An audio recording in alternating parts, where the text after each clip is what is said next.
Сәлем достар, сіздермен бірге Аралбаева. Нан зиян ба әлде пайдалы ма? Ғалымдардың айтуынша, алғаш нан осыдан 15 000 жыл бұрын кездейсоқ пісірілді. Содан қанша заман өтсе де, нан әр уақытта адамның басты асы болған. Қазірде жаңа зерттеулерге байланысты ғалымдар үйреншікті нанның ағзаға зиян қасиеттерін таба бастады. Сонымен нан зиян ба, пайдалы ма? Бұл тек қандай нан екеніне байланысты деген қорытынды жасады ғалымдар. Ақ нан әйелдерде жүрек-тамыр ауруларының даму қаупін 2 есе жоғарылатады.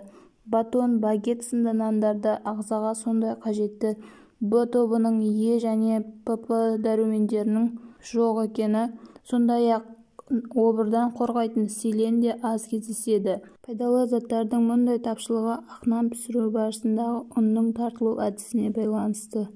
Күнделікті бірнеше тілім ақ нан жейтіндердің басқаларға қарағанда бүйрек обырына шалдығу қаупі көбірек.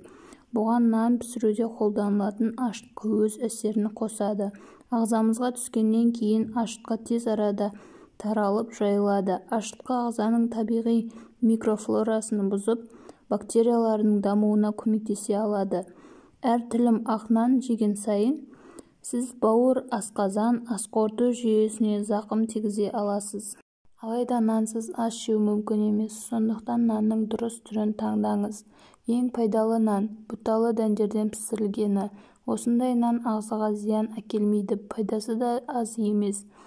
Бұталы бидай, қара бидай дәндері ағзаны обыр мен сусамыр ауруларынан сақтайды. Бидайдың кебегі бұрын өндірістің қалдығы болса, қазірде кебек наны өте пайдалы саналады. Ол В және Е топтарының дәрумендері мен микроэлементтерге өте бай. Сонымен нанның пайдалы не зиян екені оның түріне, ұнның өңделу әдісіне байланысты екен. Ал сіз қандай нан жер едіңіз? Сіздермен бірге болған Аралбаева. Каналға жазылып, лайк басып, комментарий жазуды ұмытпаңыз.